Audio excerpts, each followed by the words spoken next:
Balik lagi di Saraba, santai rehat bareng kita masih dengan pembicara kita yang luar biasa, Bapak Setio Nugroho. Tapi sebelumnya Pak, sebelum kita lanjut, kali ini minumannya udah beneran ada nih Pak. Oke.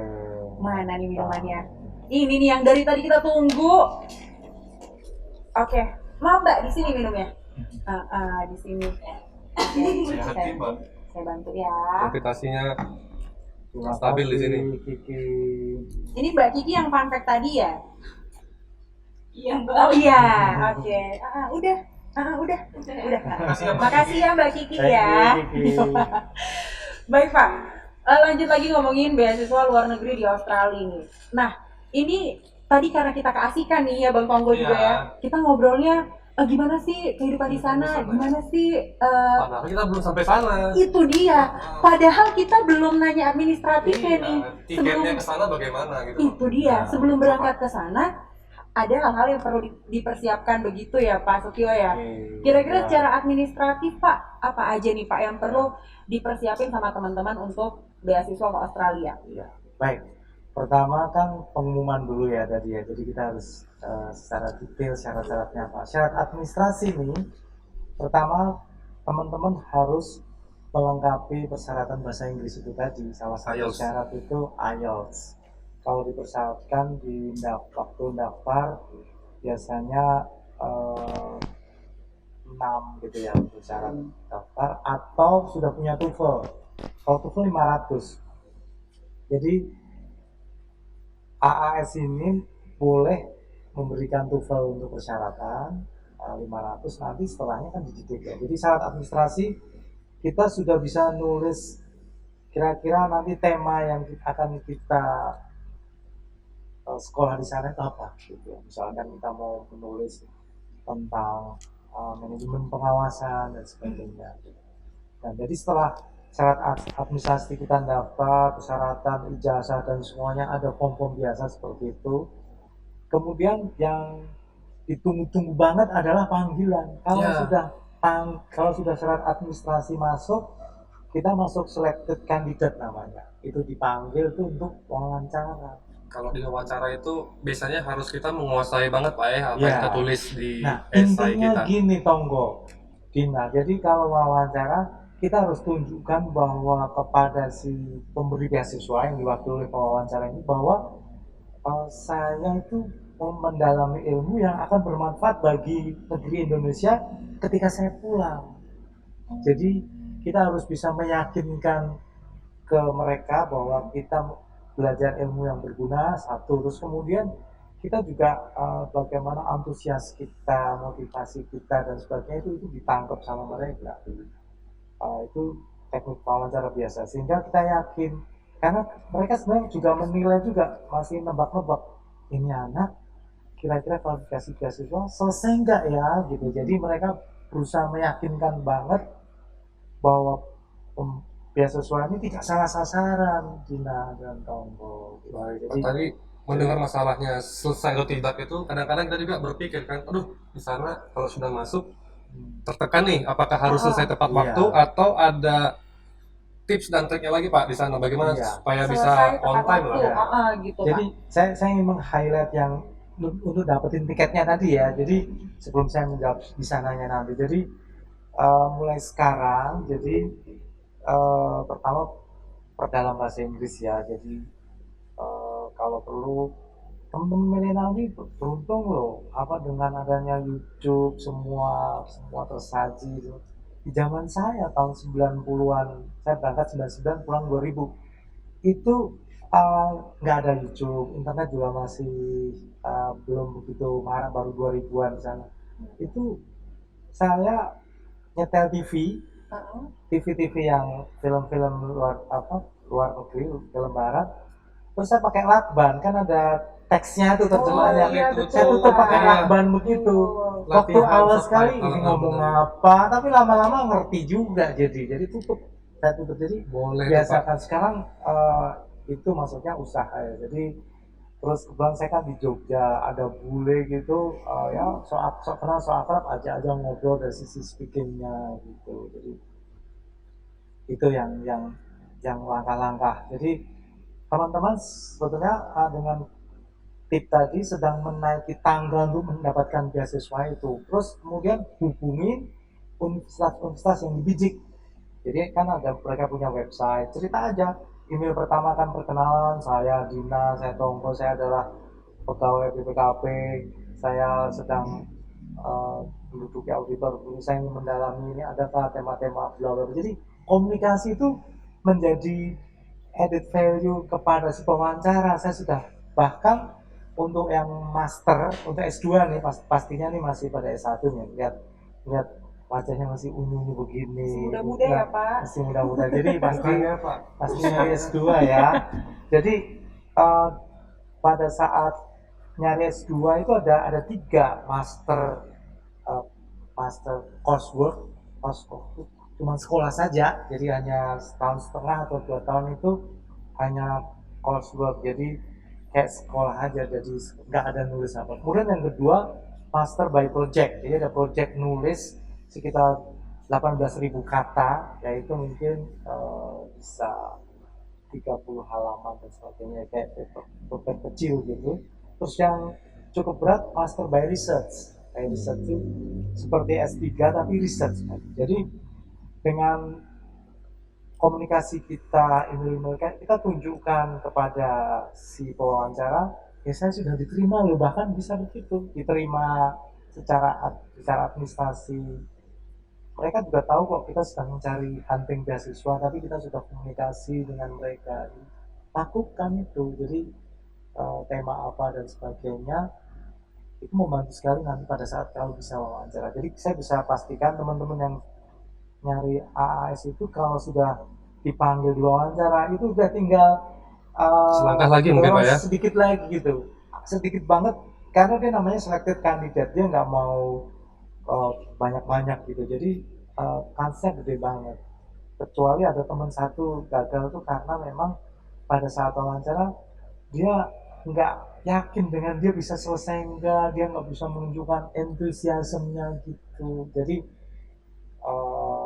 administrasi tadi, jadi untuk mendapatkan itu tadi bahasa Inggris, terus mulai kontak universitas sana, terus saya mau mendalami apa sih. Nah, untuk memilih kampus nih, apa sih Pak kriteria kita? Kita kan belum tahu nih kampus yang mana sih yang Ya. bagus di sana, Ya. atau yang sesuai dengan passion kita, atau mungkin di kita ada kayak passing grade ya. Itu apa sih kriteria kampus yang jadi dasar kita memilih itu Pak? Atau random aja, yang penting keluar negeri aja deh. Pertanyaannya keren banget. Jadi satu hal, kalau mungkin nanti ditayangkan, Australia ini universitasnya sudah authorized dari pemerintah semua, sehingga negeri semua. Jadi misalkan di Australia Selatan itu di Adelaide ya, itu ada Flinders tempat saya belajar, kemudian UniSA, University of South Australia, ada lagi Adelaide Uni. Jadi cuma 3 tapi negeri semua. Jadi terus kemudian kayak di Melbourne tuh ada Monash University, University of Melbourne. Jadi semua itu bagus. Jadi dengan informasi sekarang ya, dia kan tawarkan silabusnya, mata kuliah yang apa ya, cari aja di sana. Tapi kalau secara umum universitas di Australia di setiap negara bagian itu sudah bagus-bagus. Kalau mau yang paling dekat di Western Australia itu yang ibu kotanya Perth ya. Perth itu dekat gitu, mungkin lebih jauh ke Papua daripada ke Perth. Yeah. Tapi itu bagus semua gitu. Tergantung milih. Kalau yang agak dingin-dingin ya di Adelaide, di Melbourne, suasana. Kalau Sydney ya kota besar. Jadi sambungan di semua universitas punya studi yang kita ingini, tapi saya kayaknya pengennya, cita-cita saya itu ke Melbourne ya, kayaknya di situ kayaknya kotanya kok romantis banget misalnya, seperti itu gitu. Sekolah atau mau cari ciwi-ciwi Pak? Bukan, kotanya itu lovely sekali gitu loh. Kalau Melbourne itu memang cantik sekali. Kalau Adelaide secara umum kayak Jogja gitu, kecil, agak-agak sepi gitu. Jadi, tapi lovely juga ya Pak. Iya, Adelaide itu. Ya.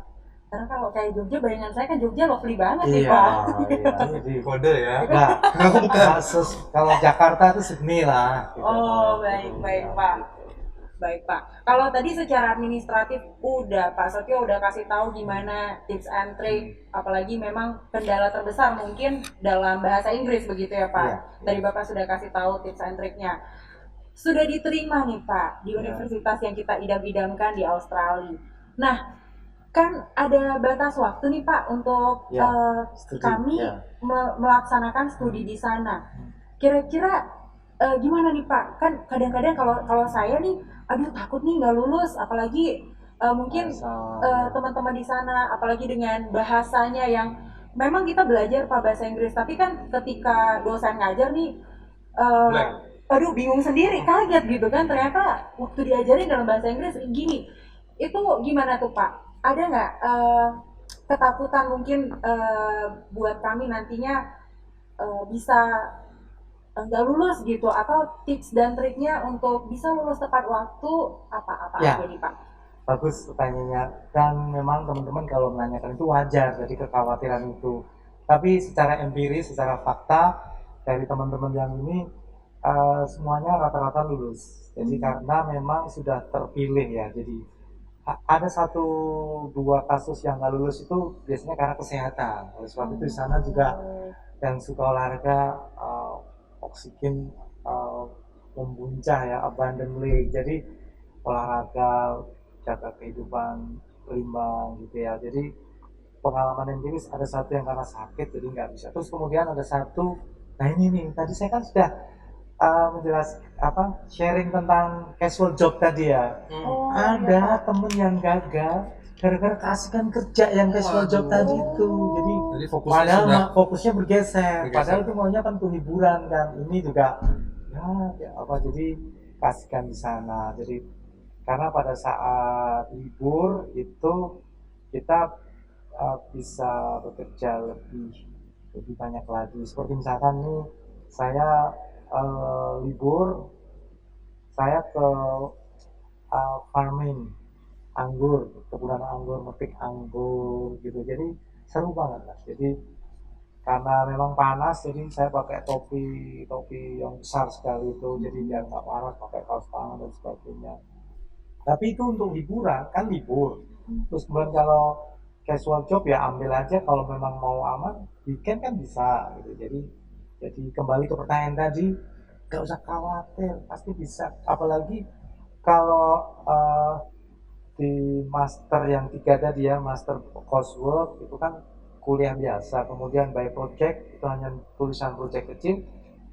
Yang riset ini Riset. ya harus kita bikin ini, trik-triknya bikin schedule, jadi saya harus ini schedule. Dan dosen-dosen di sana sangat kooperatif kok, karena mereka memang stay, dan memang kadang-kadang kita suka nggak enak hati, kita dicari dosen di kontak melalui admin gitu, kenapa kok belum lapor dan sebagainya. Jadi kita yang didorong-dorong gitu. Jadi kekhawatiran tadi saya bilang udah, kalau udah diterima tiket yakinlah, optimis, pasti bisa, pasti lulus gitu.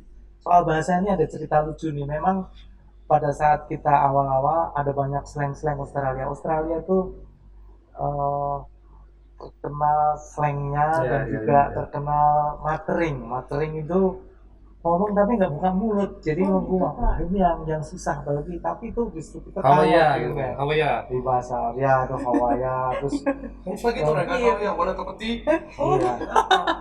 mau segelas teh gitu. Oh Mana iya, seperti. iya. ada sedikit Iya, cerita lucu. iya. Saya sama teman saya sesama beasiswa, dia di depan, terus kita ngambil uang dari bank itu kan, si kasirnya cantik tanya ke teman saya ini, how do you like the money gitu ya, maksudnya tuh Anda mau minta itu mau 50 ribuan atau 100 ribuan gitu ya. Pikirannya teman saya itu icebreaker atau ramah-ramah ala-ala Indonesia. Bahasa basi. How do you like the money? I like money very much. Oh, gitu. Oh iya, iya. Ada yang cerita-cerita lucu gitu. How are you going? How are you going? Itu apa kabarmu? I'm going by bus, itu sering gitu. Oh gitu. Padahal how are you going? Itu I'm fine. Dan jadi terus Hawaii ya agak sedikit.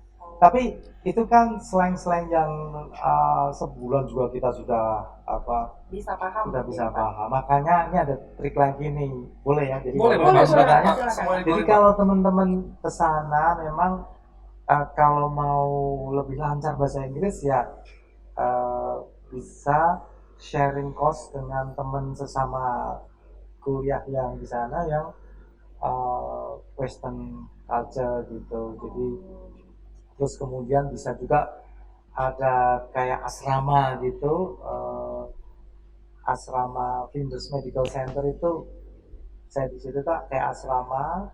Jadi ada berbagai bangsa sharing kulkas besar di sana, terus microwave semuanya. Jadi kita kan berkomunikasi di situ, kita banyak belajar, terutama bahasa budaya itu tadi.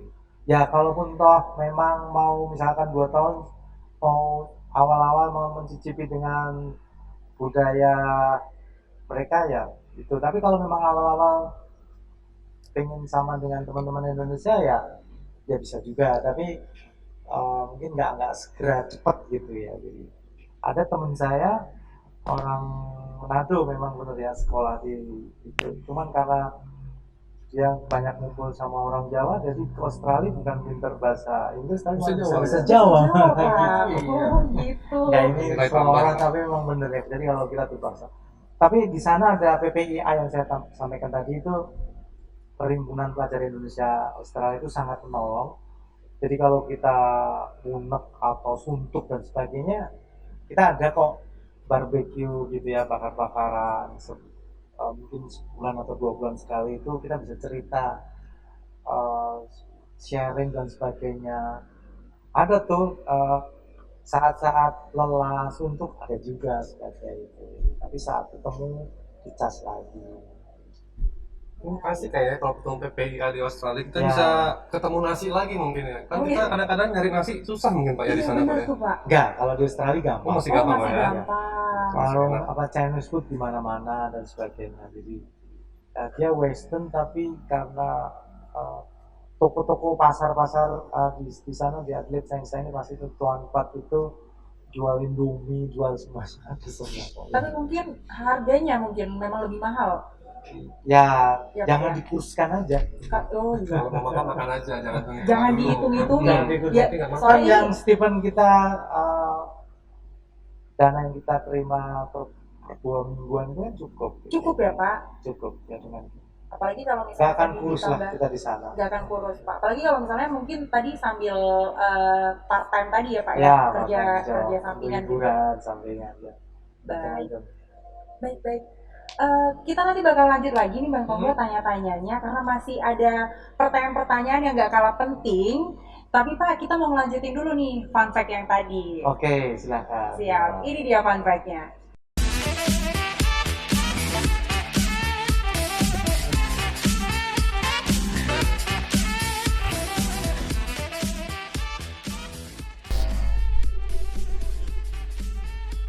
Udah ngerol ya. Halo, balik lagi dengan aku Kiki. Kita masuk ke fun fact segmen kedua.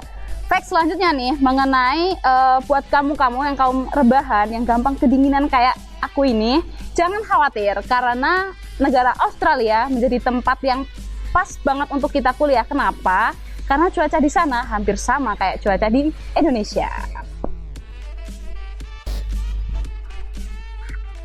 Gimana? Aku udah kayak mau liburan ke Australia belum? Udah ya. Nah, fact selanjutnya ini mengenai program berlibur di Australia yang bisa sambil bekerja atau di sana itu ada visa working holiday, di mana ya kalian itu bisa bepergian dan bekerja di Australia selama kurang lebih 12 bulan dan studi di Australia hingga 4 bulan. Gimana? Menggiurkan bukan?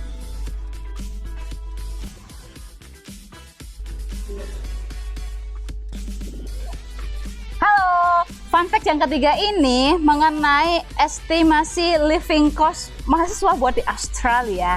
Nah, berdasarkan hasil perhitungan dan gaya hidup standar di Melbourne, ternyata hidup sebagai mahasiswa di Australia membutuhkan biaya sekitar $1.376 ya bun, atau sekitar 14 juta per bulan. Banyak juga ya.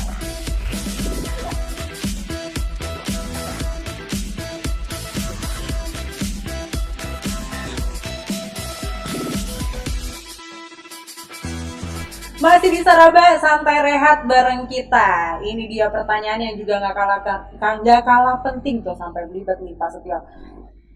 Selama 2 tahun ya Pak melanjutkan studi di Australia, itu kan pasti ada perasaan aduh rindu keluarga, apalagi mungkin pada saat itu memang Pak Setio sudah bertunangan seperti itu Pak. Gimana nih Pak menghadapi rasa pengen ketemu sama keluarga, rasa rindu pengen di rumah gitu. Gimana nih Pak? Ya, betul. Pastinya harus kita akui jujur kalau memang pergi ke negeri orang kan pasti kita bukan culture asli kita dan sebagainya. Walaupun dengan semangat adalah rindu-rindu bakso, gudeg, Iya, ketoprak itu betul, Pak. pasti ada, kemudian suasana di angkringan dan sebagainya.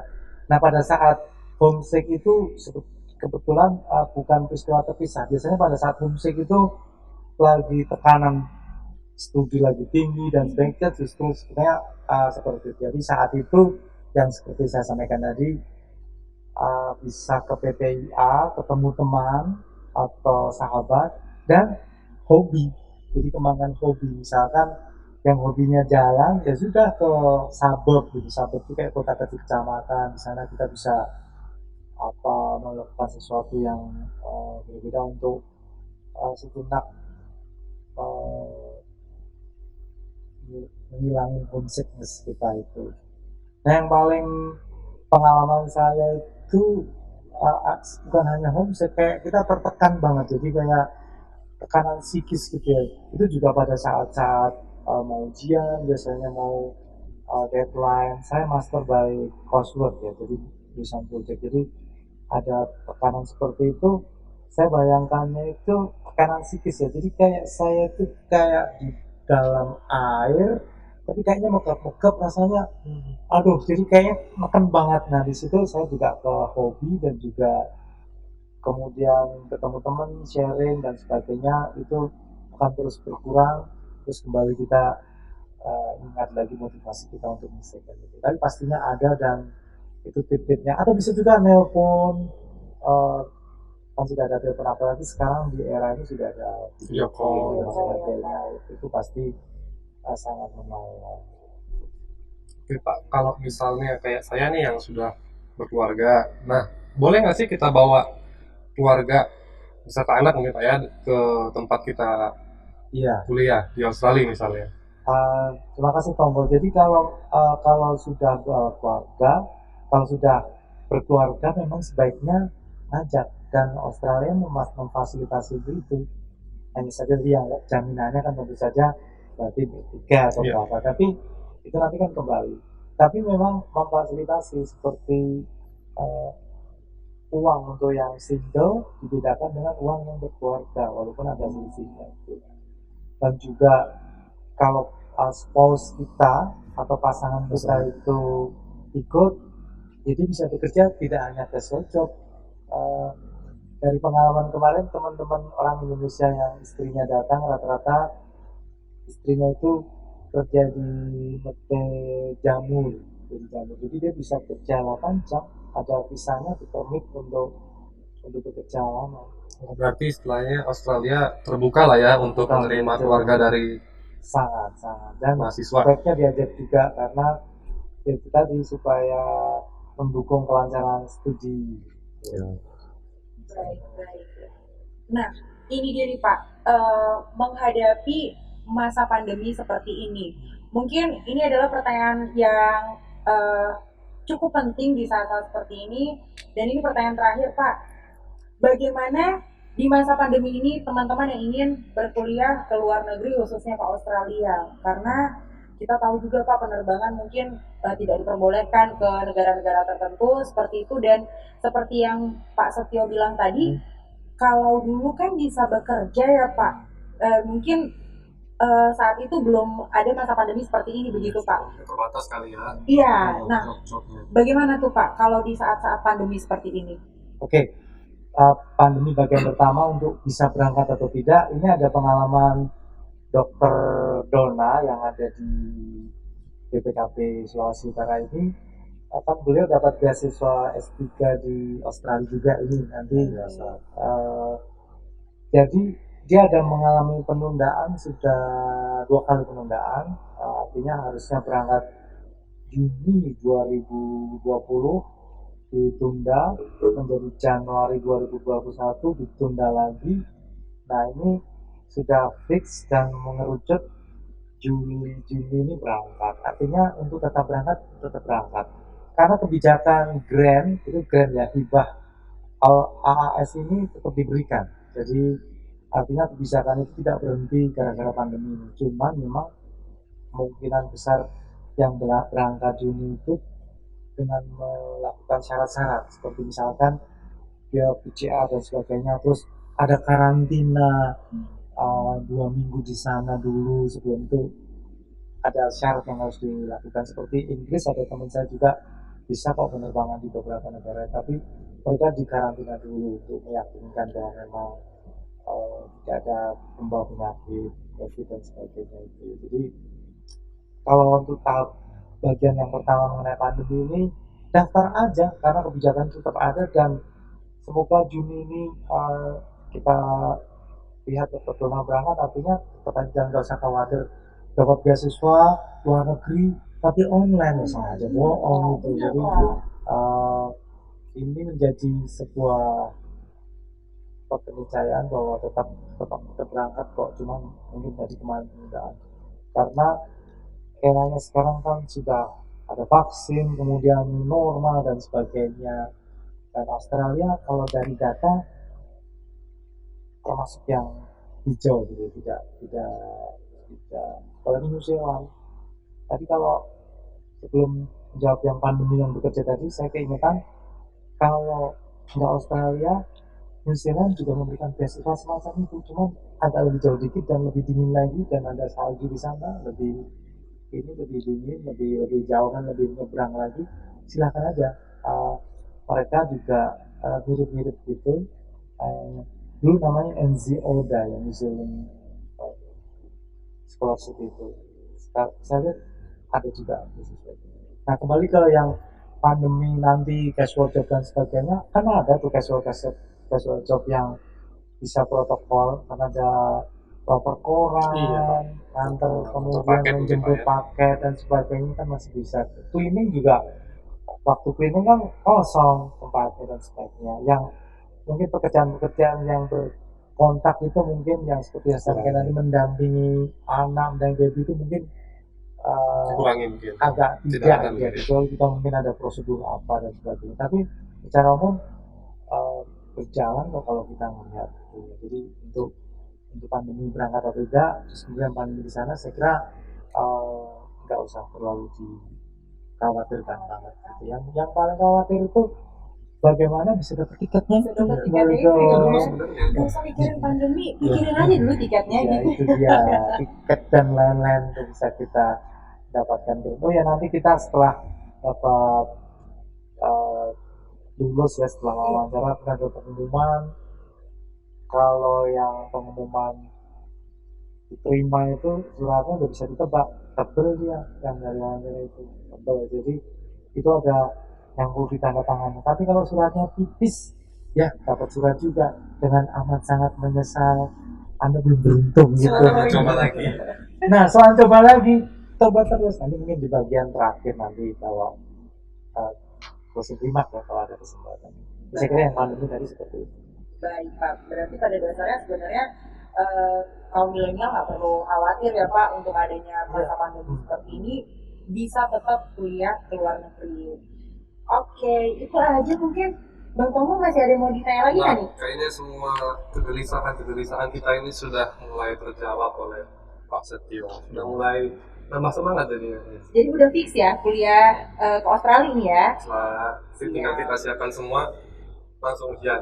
Atau langsung berangkat aja ya? Aduh, nanti berangkat lain lagi cerita. Harus siapin berkasnya dulu. Siap. Tapi yang pasti terima kasih Pak Setio Nugroho, terima kasih untuk waktunya. Mungkin ada pesan-pesan nih Pak untuk teman-teman yang pengen mempersiapkan dirinya untuk berkuliah ke Australia.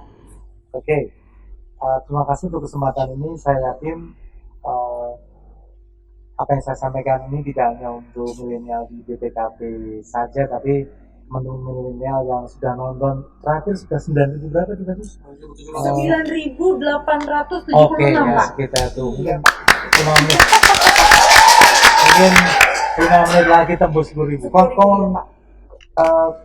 Closing remarknya adalah begini, ini teman-teman ini semua lagi pagi nih, jadi belum senja, belum juga siang, jadi masih pagi, jadi matahari masih seperti kayak jam 8, jam 9 itu, jadi banyak sekali kesempatan dilakukan di hari itu. Nah, message-nya adalah silakan hari yang masih pagi ini gunakan untuk menempa diri, terutama bahasa Inggris, terus selain bahasa kan tools ya, tapi substansi kepada konten dari apa yang teman-teman mau pelajari itu harus disiapkan tadi dengan komunikasi ke universitas, baca jurnal gitu, baca jurnal penting. Jadi sekarang kan eranya jurnal ya, jurnal itu bagus-bagus, oh begini ya cara tulisannya, itu menjadi sebuah hal yang bagus juga dengan jurnal-jurnal itu. Jadi bahasa biasakan terus, jadi ingat yang pengen ke Australia, listening, reading, speaking, dan writing harus terus ditempa. Jadi sekali lagi hari masih pagi dan jangan pernah lelah atau jangan pernah berhenti untuk mencoba. Karena teman-teman saya dapat AUSIT setelah dapat AAS itu setelah nyoba 5 kali ada, 4 kali, 3 kali biasa. Jadi coba lagi dan coba lagi. Kebetulan saya termasuk yang beruntung nyoba sekali langsung dapat, jadi itu bersyukur saja. Jadi tapi teman-teman siapkan, jadi saya yakin teman-teman bisa dan berpotensi seperti Setio waktu itu puluhan tahun yang lalu itu bisa, tidak ada bedanya, teman-teman pasti bisa. Semangat. Siap. Terima kasih. Ya. Mana tepuk tangannya dulu? Terima kasih Pak. Terima kasih Pak Setio. Semangat yang udah dikasih Pak Setio ini harus menular buat kita semua, buat teman-teman semuanya. Jadi jangan takut ya Pak ya, jangan takut, jangan ragu, terus asah kemampuan supaya kita bisa berkuliah di luar negeri. Itu dia. Jadi udah oke ya. Sudah fix, pusat sudah bulat. Udah pengen berangkat aja nih. Itu dia. Kalau gitu terima kasih Pak Setio Nugroho. Terima kasih Pak Sama-sama. Setio. Iya Pak, terima kasih untuk ilmunya, terima kasih untuk semua tips, wejangan. Ini sangat menginspirasi, sangat memotivasi untuk kami semuanya. Ya. Baik, terima kasih Pak. Ya. Kalau gitu, ya, kita ketemu lagi di lain waktu, masih di Saraba, santai rehat bareng kita, barengan sama aku Dina dan rekan aku. Tunggu. Kita pamit. Dah.